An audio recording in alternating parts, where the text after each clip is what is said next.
Hello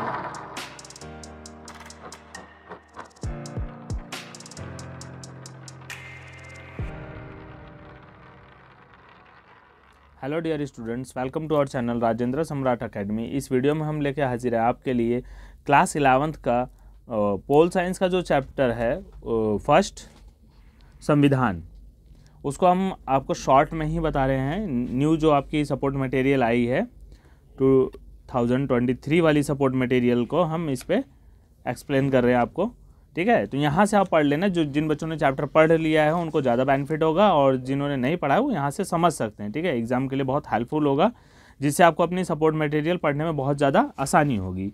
तो यहाँ new support material है, ठीक। जिन बच्चों को मिल गई होगी वो अपनी सपोर्ट मटेरियल भी साथ में रख के देख सकते हैं और इसको पढ़ सकते हैं। हम साथ साथ में अपना पढ़ा रहे हैं, तो आप सपोर्ट मटेरियल से इसको अच्छे से पढ़ सकते हैं, समझ सकते हैं।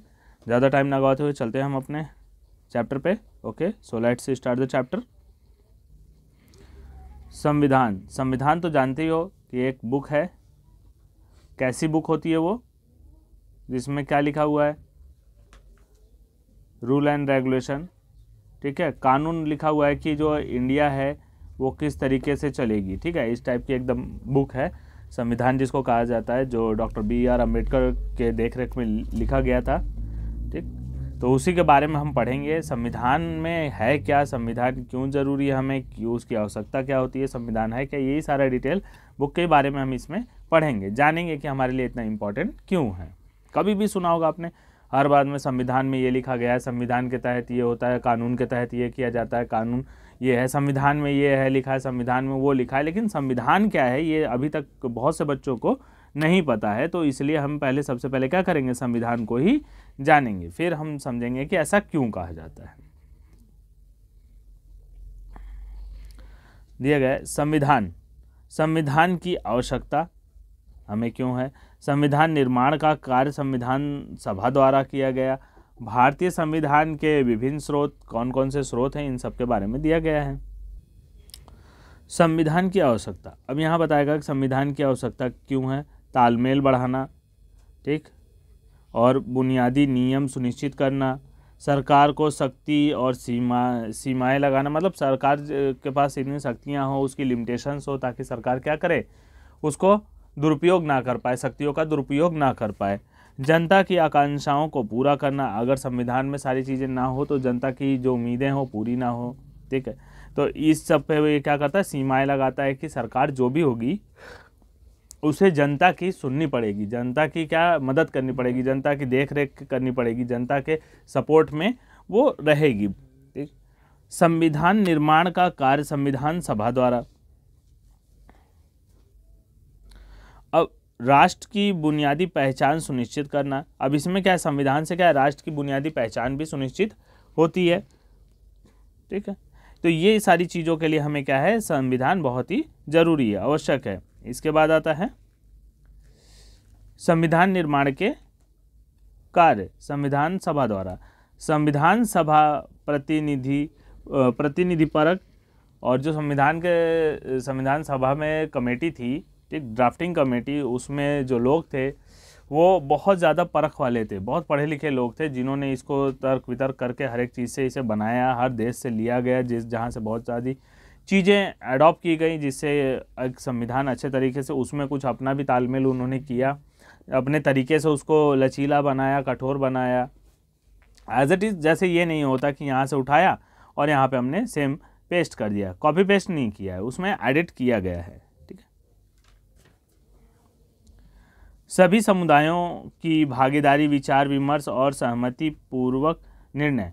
अब इसमें जो कमेटियाँ होती थी वो अलग अलग कमेटी, सब बहुत सारे लोग होते थे संविधान सभा में, ये उस पर डिबेट करते थे, फैसला करते थे कि मतलब अगर हमने जैसे कोई नियम हमें बनाना है, अब जैसे होता है कि बच्चे कहते हैं कि स्कूल में बुकें ना चलें, 1 to 5 तक किताब ना चले।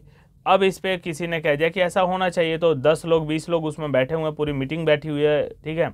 सारे लोग इस पर डिबेट करते, सब अपना अपना मत देते हैं कि नहीं ऐसा हो गया तो फिर बच्चे पढ़ेंगे नहीं, ऐसा हो गया तो नहीं कर सकते, इसके लिए ऐसा होना चाहिए, वैसा होना चाहिए, तो बहुत तरीके सब लगाते हैं। फिर सारी मीटिंग क्या करती है, उसको सबके जो आइडियाज़ होते हैं उसको समझते हैं, समझने के बाद फिर करते हैं कि मतलब ये सही है, ये इन्होंने सही आइडिया दिया है कि मतलब किताब होनी चाहिए, इतना बोझ ना डाला जाए, बच्चों को एक मतलब प्ले की तरह, खेल की तरह उसे पढ़ाया जाए ताकि वो चीज़ें आसानी से सीख सके।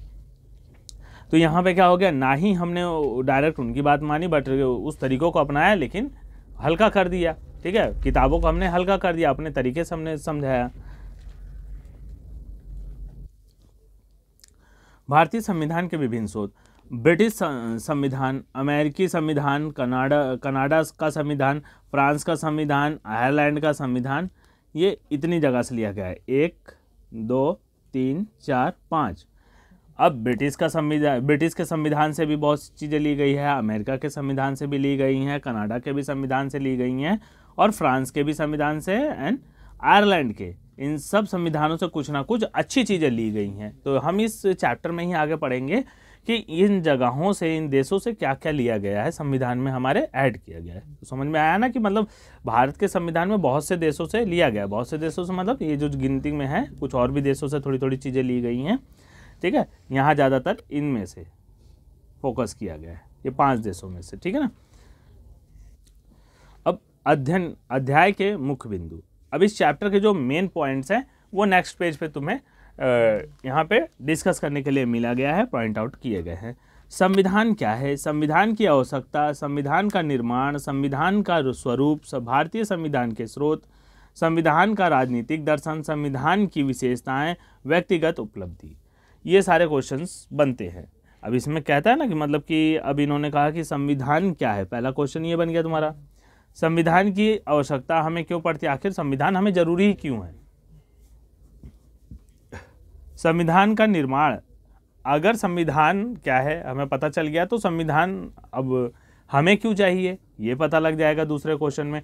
तीसरा क्वेश्चन बनता है कि संविधान का निर्माण होगा कैसे, जैसे हमने कह दिया कि हमें घर की ज़रूरत है। ठीक है, घर क्या होता है, घर के मायने, अब हमने मकान के बारे में समझ लिया कि हाँ मकान में लोग रहते हैं, मकान बहुत प्रोटेक्ट करता है, सबको बचाता है, तो समझ में आ गया। ठीक है, हमें कि संविधान क्या है, इसी तरह से मकान क्या, हमें ये समझ में आ गया। हमें जब समझ में आ गया मकान क्या है, और फिर हमें पता चलेगा कि हमें ही क्यों ज़रूरत है मकान की। हम तो झोपड़ी में भी रह सकते हैं, लेकिन बारिश हो जाए, कुछ भी हो जाए, झोपड़ी टपकने लगे या फिर कोई आए धक्का मार के चला गया तो पूरा घर गिर जाता है, तो इसलिए समझ में आया। ठीक है, अब हमें बात में समझ आएगी कि झोपड़ी से अच्छा क्या है, मकान है। मकान मजबूत होता है और हम इसमें आसानी से रह सकते हैं, इसके बहुत बेनिफिट हैं।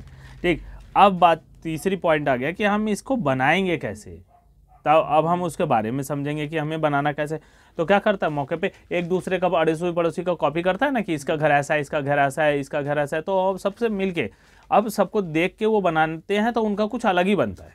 ठीक है ना, हालांकि स्टार्टिंग वैसे ही करते हैं कि उनके जैसा देख के करते हैं।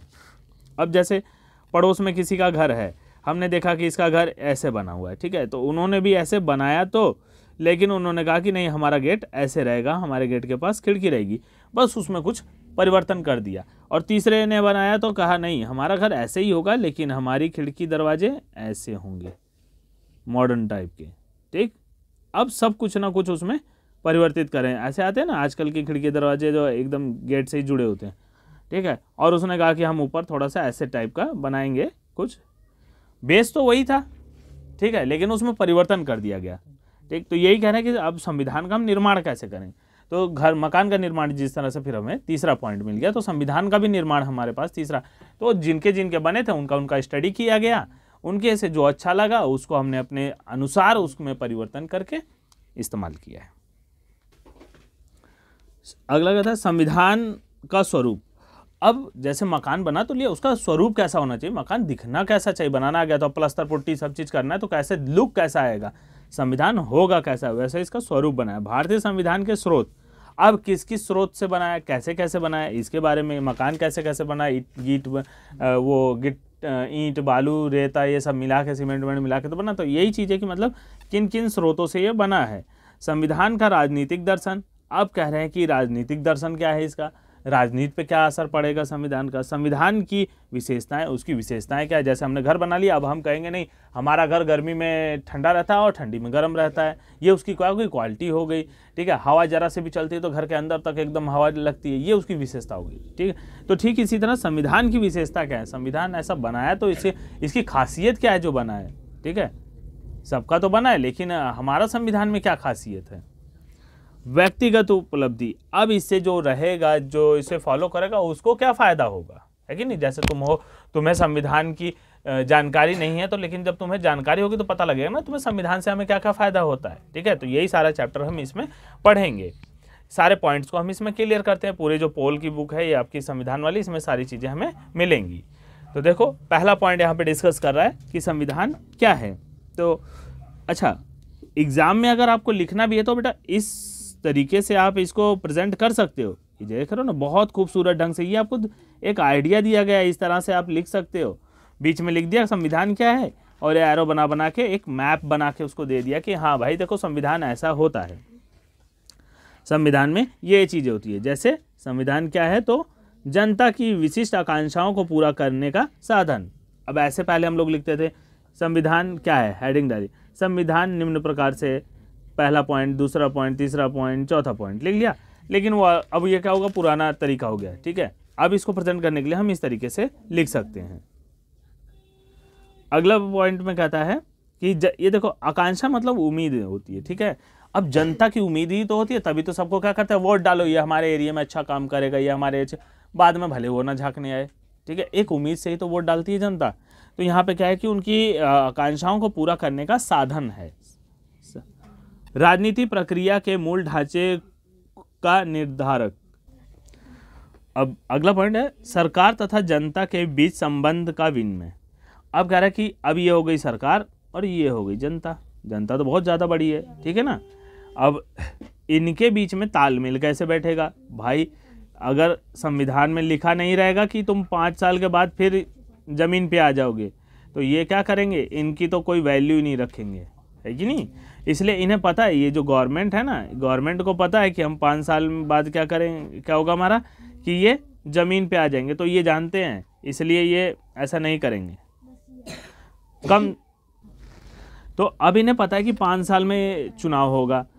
अगर ये जनता से अगर इनकी बातें नहीं मानेंगे, जनता की बातें नहीं सुनेंगे, जनता के लिए कोई काम नहीं करेंगे, तो जनता इन्हें वोट नहीं डालेगी।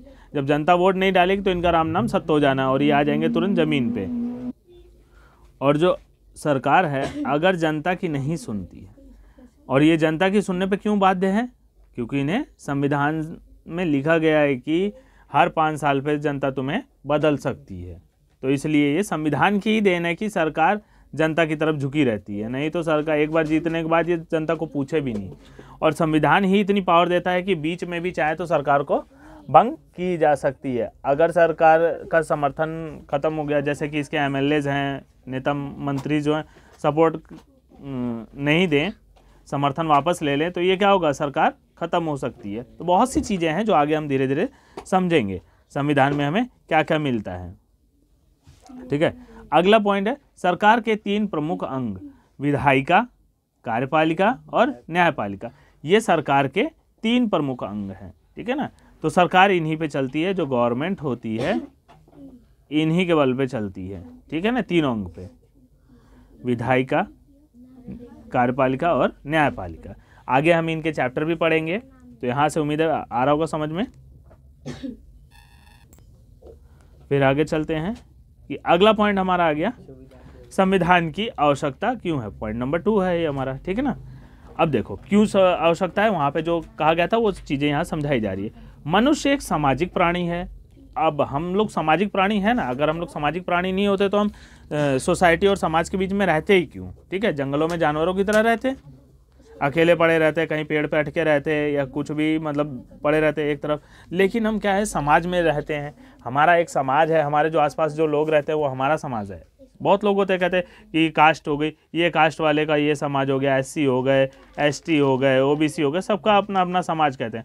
और उस समाज में भी अपनी अपनी जातियां हैं, कई जातियां हैं, तो उनका समाज है। तो अलग अलग मतलब सोसाइटी में सब रहते हैं। समाज विभिन्न प्रकार के समुदायों से बनता है। इन समुदायों में तालमेल बैठाने के लिए संविधान जरूरी है। अब अलग अलग समाज से मिलकर ये समाज बनता है, सोसाइटी से, समूहों से, 1 ग्रुप, 2 ग्रुप, 3, ये मतलब अलग अलग। जैसे बताया ना, एक OBC ही ले लो, इसमें ही बहुत सी कास्ट हैं, अब इतनी सारी कास्ट हो गई, तो इनके बीच में क्या है, तालमेल नहीं बैठेगा तो क्या ये समाज बनेगा, OBC समाज नहीं बनेगा। ठीक है, इनके बीच में तालमेल बनना बहुत ज़्यादा ज़रूरी है। अब ये क्या करेंगे, एक दूसरे की मदद करेंगे, एक दूसरे के हेल्प करेंगे, एक दूसरे की हेल्प करेंगे, जिससे क्या होगा, सब मिलके एकजुट हो जाएंगे। एकजुट हो गए तो इनका अपना समाज बन गया। संविधान जनता में आपसी विश्वास पैदा करने के लिए मूलभूत नियमों का समूह उपलब्ध कराता है। अब वही चीज़ जो अभी हमने बताया कि मतलब एक दूसरे पे ट्रस्ट हो गया तो सब एक साथ खड़े हो सकते हैं, ठीक है ना। जैसे कोई पार्टी होती है, वो अब आपको इतना विश्वास दिला देती है कि हम आपके लिए ये करेंगे, तो भरोसा हो गया, इसलिए इंसान उसको वोट डाल देते हैं। सारे जो मतदाता हैं सब अपना वोट उसी को डालते हैं और वो पार्टी जीत जाती है, और जीतने के बाद अगर ना काम करे तो विश्वास खो देती है, फिर वो सरकार अगली बार नहीं आती। संविधान यह भी तय करता है कि अंतिम निर्णय लेने की शक्ति किसके पास होगी, और संविधान ये भी बता रहा है कि सरकार भले बन जाए लेकिन अंतिम फैसला कौन ले सकती है, पब्लिक ले सकती है, चाहे तो भंग करवा दे सरकार को। संविधान सरकार निर्माण के नियमों एवं उपनियमों तथा उसकी शक्तियों एवं सीमाओं को तय करता है। सरकार जो है किसी भी पार्टी का क्या है कि संविधान सरकार निर्माण के नियम, अब सरकार कैसे बनेगी उसके नियम, उपनियम, उसकी शक्तियाँ, उसके पास क्या क्या पावर होगी और उसकी क्या क्या लिमिटेशंस होगी, सारी सीमाएं कौन तय करता है, सरकार तय करती है। एक न्यायपूर्ण समाज की स्थापना के लिए भी संविधान जरूरी है। कह रहे कि एक अच्छा समाज बने जिसमें किसी का कोई, अभी ये ना हो कि कोई पैसे वाला है तो वो तुम्हें दबा दे, कोई बड़ा है तो वो तुम्हें दबाए, पावरफुल है तो बाहुबली है तो वो तुम्हें छोटे समाज को दबा के रखे। इसके लिए क्या है, संविधान है। संविधान चाहता है कि लोग क्या करें, एक बराबर से रहें, ठीक है, सब में समानता हो, ठीक है नहीं, स्वतंत्रता हो, किसी के दबाव में कोई ना रहे। तो ये संविधान है जो हमें देता है। इसीलिए हमें क्या है कि संविधान बहुत ही जरूरी है, संविधान की हमें आवश्यकता होती है। भारतीय संविधान सभा का निर्माण, अब कह रहे हैं संविधान सभा, अब हमें जैसे कि अब ग्रुप बनाना पड़ा, कोई चीज़ अब हमें बनाना पड़ेगा तो एक लोगों की टीम होगी ना, तभी तो सजेशन होगा। तो कई लोगों की टीम बनी, कैसे बनी, ये सारा चीज़ हम इसमें पढ़ते हैं, ठीक है। अब ये ग्रुप बन गया तो ये डिसीजन करेगा कि हाँ कैसे कैसे हमें कोई चीज़ डिसीजन लेना है, किसी चीज़ को हम बनाएंगे कैसे, उस चीज़ के ऊपर, उस बात को लेके ये फैसला करेंगे। तो संविधान सभा का निर्माण कैसे होता है। जुलाई 1945 में इंग्लैंड में नई लेबर पार्टी सरकार सत्ता में आई। अब पता क्या, जो पहले जो सरकार थी वो इसे गुलाम बना के रखी थी, इंडिया को गुलाम बना के रखी थी। 1945 में जब नई लेबर पार्टी आई वहाँ पे, तो उन्होंने कहा कि ठीक है, अच्छा हम भारत को आज़ाद करेंगे, भारत को हम गुलाम नहीं रखेंगे, ठीक है ना। तब भारतीय संविधान सभा बनने का मार्ग खुला। लेबर पार्टी ने कहा कि ठीक है, तुम अपना शासन कैसे चलाओगे हमें बता दो, हम तुम्हें आज़ाद कर देंगे। तो वहाँ से फिर वायसराय लॉर्ड वेवेल ने इसकी पुष्टि की। उन्होंने कहा ठीक है, तुम अपना संविधान बनाओ। कैबिनेट मिशन योजना के अनुसार संविधान निर्माण निकाय की सदस्य संख्या 389 थी, 389, ठीक है ना, निर्धारित की गई, जिनमें से 292 प्रतिनिधित्व ब्रिटिश भारत के गवर्नरों के अधीन 11 प्रांतों से, 4 प्रतिनिधित्व चीफ कमिश्नर के 4 प्रांतों दिल्ली, अजमेर, मारवाड़, अजमेर में जो मारवाड़, कुर्ग और ब्रिटिश बलूचिस्तान से, और 93 प्रतिनिधित्व भारतीय रियासतों से लिए जाने थे। कह रहे इतने इतने लोग यहाँ से लिए जाने थे, ठीक है ना। ब्रिटिश प्रांत के प्रत्येक प्रांत को उनकी जनसंख्या के अनुपात में संविधान सभा में स्थान दिया गया, 10 लाख पे एक, ठीक है ना। जैसे 10 लाख की जनसंख्या है तो उनका एक लीडर होगा, ठीक है। तो 10 लाख में एक लीडर चुना गया। प्रत्येक प्रांत की सीटों की 3 गुना प्रमुख सदस्यों मुसलमान, सिख एवं सामान्य में उनकी जनसंख्या के अनुपात में बांटा गया। अब इनको 3 भागों में बांट दिया गया। 3 जून 1947 माउंटबेटन योजना के अनुसार भारत पाकिस्तान विभाजन तय हुआ।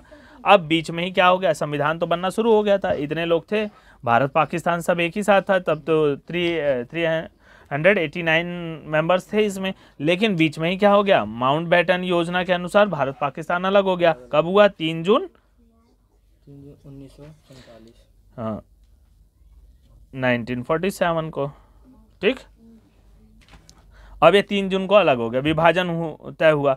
परिणाम स्वरूप पाकिस्तान के सदस्य संविधान सभा के सदस्य नहीं रहे। अब भाई जब अब ये तो ये एक थे, अब देश बढ़ गया, जो इधर के मेंबर इधर आए थे वो थोड़ी ना हमारे पास गिने जाएंगे, अब ये तो अपने देश के लोग गिने गए ना, जो हिस्सा पाकिस्तान में चला गया वहाँ के लोग कट गए, ठीक है। जब वो लोग कट गए तो उसके बाद जो बचे हुए थे वो हो गए 299 लोग नहीं रहे, और भारतीय संविधान सभा के वास्तविक सदस्यों की संख्या 299 हो गई। संविधान सभा का गठन, अब वो बात आई संविधान सभा का गठन, क्योंकि इसका गठन कैसे हुआ। संविधान सभा का विधिवत जो इसका उद्घाटन किया गया, मतलब अच्छे ढंग से इसका उद्घाटन किया गया, दिन सोमवार 9 दिसंबर 1946 को प्रातः 11 बजे। जो नई वाली सपोर्ट मटेरियल आई है, ये जो नई वाली सपोर्ट मटेरियल है, इसमें बहुत अच्छे तरीके से दिया गया है, दिन दिया गया है, कौन सी तारीख को था वो भी दिया ही जाता था, लेकिन आज इसमें दिन भी दे दिया गया है कि सोमवार वाले दिन हुआ था, और सुबह 11 बजे इसका उद्घाटन हुआ था। 9 दिसंबर 1946 को डॉक्टर सच्चिदानंद सिन्हा को संविधान सभा का अस्थायी अध्यक्ष नियुक्त किया गया था। 9 दिसंबर 1946 को डॉक्टर सच्चिदानंद को संविधान सभा का अस्थायी, ठीक है, स्थायी मतलब जो एकदम परमानेंट हो जाए, अस्थायी मतलब कभी भी उसे हटाया जा सकता है, सदस्य नियुक्त किया गया, तथा 11 दिसंबर 1946 को डॉक्टर राजेंद्र प्रसाद को संविधान सभा का स्थायी अध्यक्ष चुना गया। अब उसके 2 दिन बाद ही इन्हें क्या कर दिया गया कि इनका स्थायी अध्यक्ष चुन लिया गया, जो हमारे पहले राष्ट्रपति थे। वहीं संविधान की प्रारूप समिति का अध्यक्ष डॉक्टर BR अम्बेडकर, जो भीमराव अम्बेडकर को चुना गया, ठीक है ना, इन्हें अम्बेडकर जी को चुना गया, और ये इसी के मतलब कार्यभार पूरा इन्होंने ही देखा था, इनकी देखरेख में हुआ था। 13 दिसंबर 1946 को पंडित जवाहरलाल नेहरू ने संविधान का उद्देश्य प्रस्ताव प्रस्तुत किया। अब 13 दिसंबर को, ठीक है ना, उसी के 2 दिन बाद ही उद्देश्य प्रस्तुत किया गया। उद्देशिका जो थी ये ज़्यादातर बुकों में आती है, ठीक है ना, आपके सपोर्ट मटेरियल में भी छपी होगी। इसमें भारत में भावी प्रभुत्ता संपन्न लोकतांत्रिक गणराज्य की रूपरेखा प्रस्तुत की गई है। उद्देश्य प्रस्ताव को 22 जनवरी 1947 को संविधान सभा ने स्वीकार कर लिया था। इस उद्देश्य को, जो कि प्रस्ताव को कब स्वीकार किया गया था, 22 जनवरी, ये इंपॉर्टेंट है डेट्स, ठीक है ना, ऑप्शनल में यही सारा चीज़ पूछा जाता है, जो अपोजिट आता है ना, ऑप्शन क्वेश्चन आते हैं उसमें, ऑब्जेक्टिव में। तो 22 जनवरी 1947 को संविधान सभा स्वीकार कर ली। 26 जनवरी 1949 को अंगीकृत भारतीय संविधान में अनुच्छेद 395 थे, भाग 12 तथा 8 अनुसूचियाँ थी, ठीक है। जब ये लागू किया गया है उस टाइम में इसमें 395 अनुच्छेद थे, ठीक, हाँ, और उसके बाद जो थे 22 भाग थे और 8 अनुसूचियाँ थी, और प्रेजेंट टाइम में ये बढ़कर कितनी हो गई, वर्तमान में अनुसूचियों की संख्या 8 से बढ़कर 12 हो गई है, ठीक है। अनुसूचियाँ जो 8 थी ये अब हो गई 12 हो गई, ठीक। संविधान को बनाने में 2 वर्ष 11 महीने 18 दिन का समय लगा। कुल 166 बैठक 166 बैठक सिटिंग्स हुई थी, मतलब इतने दिन बैठक हुई, तब जाके संविधान पूरी तरह 2 साल 11 महीने 18 दिन में पूरा हो गया था। और संविधान 26 नवंबर 1949 को अंगीकृत भारतीय संविधान को 26 जनवरी 1950 को विधिवत पूर्व से लागू के रूप से लागू किया गया था। 26 जनवरी 1950 को विधिवत रूप से लागू कर दिया गया था संविधान को। हालांकि 26 जनवरी को ही क्यों लागू, ये तो नवंबर में ही हो गया था, बनने को तो ये नवंबर में ही संविधान बन चुका था, चाहते तो लागू कर देते, लेकिन ऐसा नहीं किया गया। क्यों कि 26 जनवरी 1930 को ही नेहरू जी ने क्या कर दिया था, स्वतंत्र भारत की घोषणा की थी, तो इसीलिए उन्होंने कहा कि नहीं, हम स्वतंत्र भारत 26 जनवरी को ही कहेंगे। तो इसलिए संविधान कब लागू किया इन्होंने, 26 जनवरी को, जिससे वो स्वतंत्रता दिवस माना जाता है।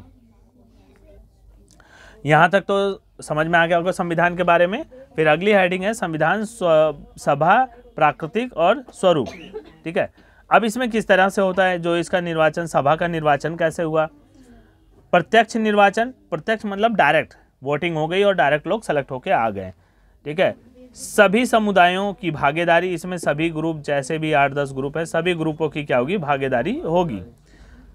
विचार विमर्श एवं सहमति पूर्वक निर्णय पर बल। अब सोच समझ के ही कोई सही गलत क्या होगा उसके दोनों पहलू को समझ के तब उस पर हम क्या करेंगे, कोई फैसला दिया जाता है, इसमें तो ऐड किया जाएगा। और प्रतिनिधि परक मतलब हर एक चीज़ को जांचा परखा जाएगा, उसकी प्रतिनिधि की जाएगी, सपोर्टिंग और मतलब उसके सही गलत दोनों पहलू के बाद ही इसको हम मानेंगे इसमें। अगली हेडिंग हमारी है संविधान, भारतीय संविधान के स्रोत। स्रोत मतलब ये कहाँ से लिया गया है। स्रोत जैसे पानी बह रहा है, तो अगर हम नदी में से पाइप लगा के नहर लेके आ रहे हैं तो हमारा स्रोत क्या हो गया, नदी हो गई। ठीक है, नदी का स्रोत क्या हो गया, बर्फ़ हो गई जो पहाड़ों पर से पिघल के आती है। तो ये वहाँ से स्रोत, जहाँ से पानी हमें मिल रहा है, जहाँ से जो चीज़ हमें मिल रही है वो हमारा स्रोत होता है। जैसे अगर आप ये चैप्टर पढ़ते हो तो आपके लिए स्रोत क्या हो जाएगा, ये चैनल हो जाता है। चैनल से अगर पढ़ते हो तो ये जो हमारा चैनल है ये आपके लिए एक स्रोत का काम करता है। ठीक है, जहाँ से हमें चीज़ें प्राप्त होती हैं। तो ये कहाँ से प्राप्त हुई थी वो देखते हैं, ये इन्होंने कहाँ से लिया था। संविधान का लगभग 75% अंश भारत सरकार अधिनियम 1935 से लिया गया है। कह रहा संविधान का लगभग जो 75% अंश है भारत सरकार अधिनियम 1935 से लिया गया। जो भारत सरकार का अधिनियम था 1935 वहीं से ज़्यादातर 75% सारी चीज़ें ली गई हैं। 1928 में नियुक्त मोतीलाल नेहरू कमेटी रिपोर्ट में 10 मूल मानव अधिकारों को शामिल किया गया था। जो 10 जो मूल मानव अधिकार थे उन ये मोतीलाल की जो कमेटी थी उसमें से लिया गया था।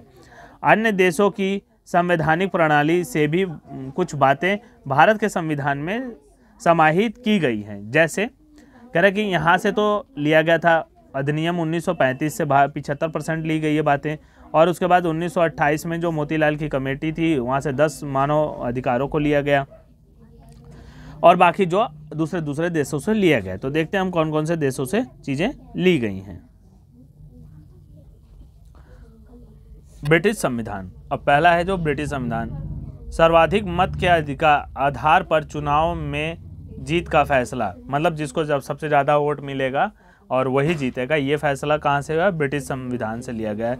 सरकार का संसदीय स्वरूप, संसद वाला स्वरूप जो है ये भी ब्रिटिश से ही लिया गया है। कानून के शासन का विचार जो है किस तरह से कानून का शासन चलेगा उस पर भी ब्रिटिश से लिया गया। और ये जो संसद वाला है ना, संसद का वाला तो लिया गया है ब्रिटिश से, लेकिन जो एक और रूल कहा जाता है कि ब्रिटिश की संसद तो कहा जाता है, लेकिन ब्रिटिश की संसद जिस जगह पे है ना उस नाम से भी जाना जाता है भारतीय संसद को, कि मतलब वहाँ का कॉपी है ये। और विधायिका के अध्यक्ष का पद तथा उसकी कानून निर्माण की विधि, विधायिका का जो अध्यक्ष है वो भी और उसके कानून निर्माण की जो विधि है वो भी कहाँ से ली गई है, ब्रिटिश से ही ली गई है। अमेरिका का संविधान, मौलिक अधिकार की सूची, संविधान की प्रस्तावना, मौलिक अधिकार और संविधान की प्रस्तावना अमेरिका से ली गई है। न्यायिक पुनरावलोकन, मतलब न्याय के बारे में दोबारा से उसको विचार के लिए दिया जा सकता है कि राष्ट्र शक्ति और न्यायपालिका की स्वतंत्रता, उपराष्ट्रपति का पद, ये सब कहाँ से, अमेरिका से लिया गया है। आयरलैंड का संविधान, राज्य की नीति निर्देशक तत्व, राज्यसभा में मनोनीत सदस्यों का प्रावधान, ये आयरलैंड से लिया गया है। फ्रांस का संविधान, स्वतंत्रता, समानता और बंधुत्व का सिद्धांत फ्रांस से ही लिया गया है। कनाडा का संविधान, एक अर्धसंघात्मक सरकार का स्वरूप, सशक्त केंद्रीय सरकार वाली संघात्मक व्यवस्था और अविशिष्ट शक्तियों का सिद्धांत, ये सब कनाडा से लिया गया है। तो ये देश हैं जहाँ से कुछ ना कुछ लिया गया है थोड़ा थोड़ा। ठीक है, इन 5 देशों से भारतीय संविधान में चीज़ें आई हैं, जिसको बहुत ज़रूरी है कि इसको क्या करना, कि याद कर लेना। ठीक है ना, पूछ सकता है ऑब्जेक्टिव क्वेश्चंस में।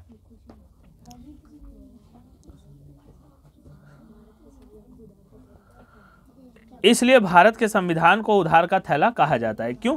क्योंकि इन्होंने कई देशों से कुछ ना कुछ लिया है, तो इसलिए इन्हें उधार का थैला कहा जाता है। दूसरी तरफ भारत के संविधान को पुष्पगुच्छा, बुकेट कहा जाता है। जैसे फूलों का जो गुच्छा होता है ना, बुकेट, वो भी कहा जाता है, पुष्पगुच्छा भी कहा जाता है, जिसमें विभिन्न देशों के से लिए गए सिद्धांत रूपी पुष्प शामिल हैं। अब जो चीज़ें, अब सपोज ये अगर हमने फ्लावर रखने वाला ले लिया, बकेट जो है बुकेट, ठीक है ना, जो हमने बुके लिया उसको रख लिया, ठीक है, ये बुके हो गया। अब हमने इस देश से लिया, इसमें रख लिया एक फ्लावर, इधर से लिया 2-3 फ्लावर, इधर रख लिया, इधर रख लिया, सभी देशों से रख लिया 4-5 किस्म के फ्लावर रख लिए, तो इस तरीके से ये सज जाएगा। ठीक है ना। तो ये सुंदर सा बुके बन गया है, ठीक है ना। ठीक, तो यही कहते हैं कि मतलब इसे एक तरह से गुलदस्ता भी कहा जा सकता है कि अलग अलग देशों से चीज़ें ली गई हैं।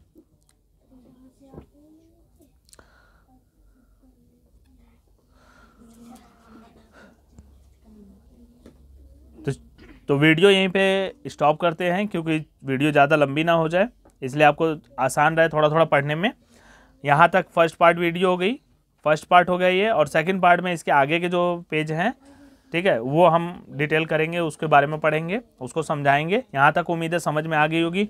जो चीज़ें समझ में नहीं आती है वो कमेंट में आप हमें मैसेज कर सकते हैं, उसको हम एक्सप्लेन कर सकते हैं, अच्छे तरीके से समझाने की कोशिश करेंगे, ठीक है।